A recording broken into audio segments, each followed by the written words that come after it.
Você já sentiu que o mundo está de cabeça para baixo, onde quem grita mais alto parece ter razão e quem pisa nos outros é quem chega ao topo?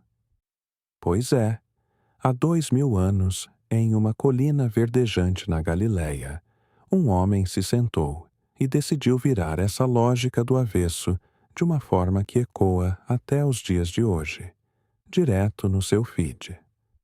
O Sermão do Monte não foi apenas um discurso religioso. Foi o maior manifesto de contracultura que a humanidade já viu. Imagine a cena. Milhares de pessoas, cansadas de impostos, de opressão e de regras vazias, olhando para Jesus esperando um grito de guerra. Mas o que elas receberam foi algo muito mais perigoso e libertador. Ele começa com o que chamamos de bem-aventuranças, mas esqueça aquela voz monótona que você talvez imagine. Pense nisso como um choque de realidade. Ele olha para os marginalizados e diz que eles são os verdadeiros donos do reino. Ele diz que felizes são os que choram, porque serão consolados. Imagine a confusão na cabeça de quem ouvia aquilo.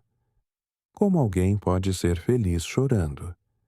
Mas Jesus estava falando de uma felicidade que não depende do que acontece fora, mas do que floresce dentro. Ele estava dizendo que a sua vulnerabilidade é, na verdade, a sua maior força diante de Deus. Ele continua e joga uma responsabilidade gigante no nosso colo. Vocês são o sal da terra e a luz do mundo. Já parou para pensar no que o sal faz? Ele dá sabor, mas ele também preserva as coisas de apodrecerem.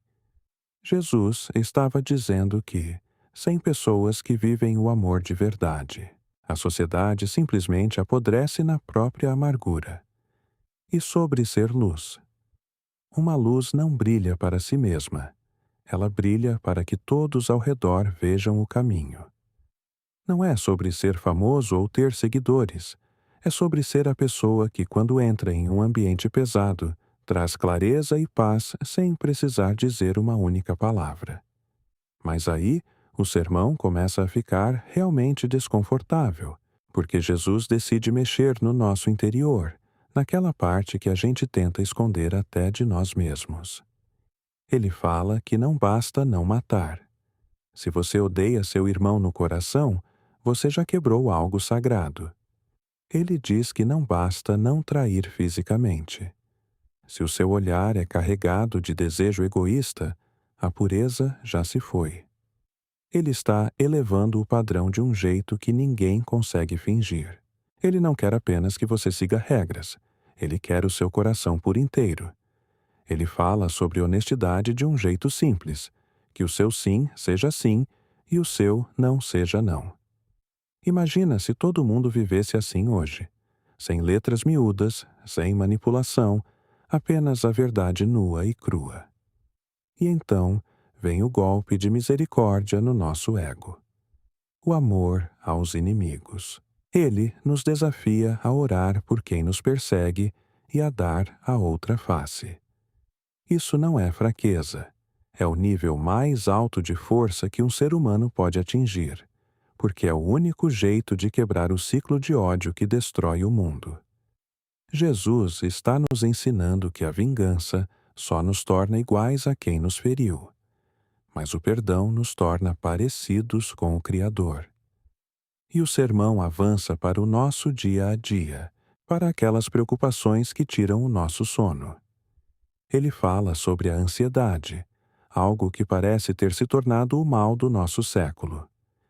Ele aponta para os pássaros e para os lírios do campo. Eles não trabalham freneticamente, não vivem postando para provar seu valor, e ainda assim, Deus cuida de cada detalhe.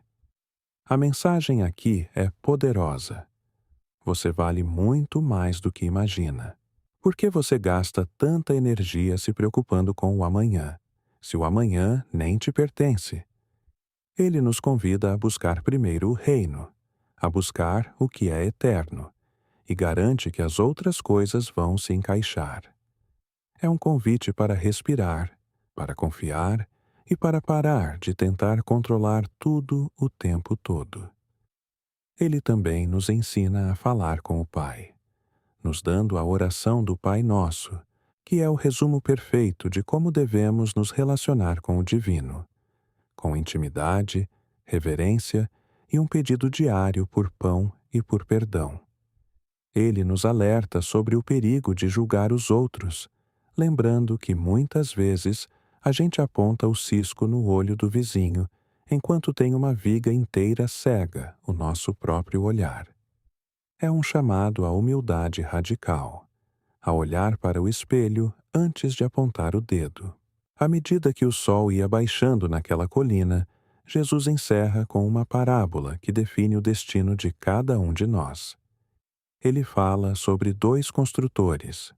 Um construiu sua casa na areia. Tudo parecia lindo enquanto o sol brilhava.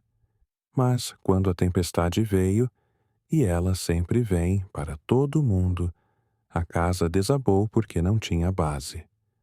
O outro construiu na rocha. Deu mais trabalho? Sim. Foi mais lento, talvez. Mas, quando o vento soprou e a água subiu, a casa permaneceu firme. Essa rocha não é apenas ouvir essas palavras bonitas, mas colocá-las em prática. O Sermão do Monte não é poesia para ser admirada, é um mapa para ser vivido.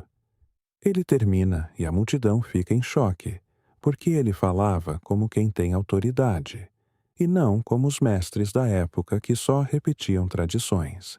Jesus não estava apenas dando uma aula, ele estava abrindo um portal para uma nova forma de ser humano. Ele estava dizendo que o reino de Deus está aqui, agora, acessível para quem decide ser pobre de espírito, misericordioso e pacificador. Essa mensagem atravessou milênios e chegou até você hoje, não por acaso, mas como um lembrete de que a vida que você tanto procura não está no que o mundo te oferece, mas na entrega que esse homem propôs naquele monte. O convite continua aberto. Em qual terreno você está construindo a sua vida hoje? Se essa mensagem tocou o seu coração e te fez enxergar a vida por outra perspectiva, curta esse vídeo, compartilhe com alguém que precisa de uma base sólida agora e siga o perfil para continuarmos essa jornada juntos.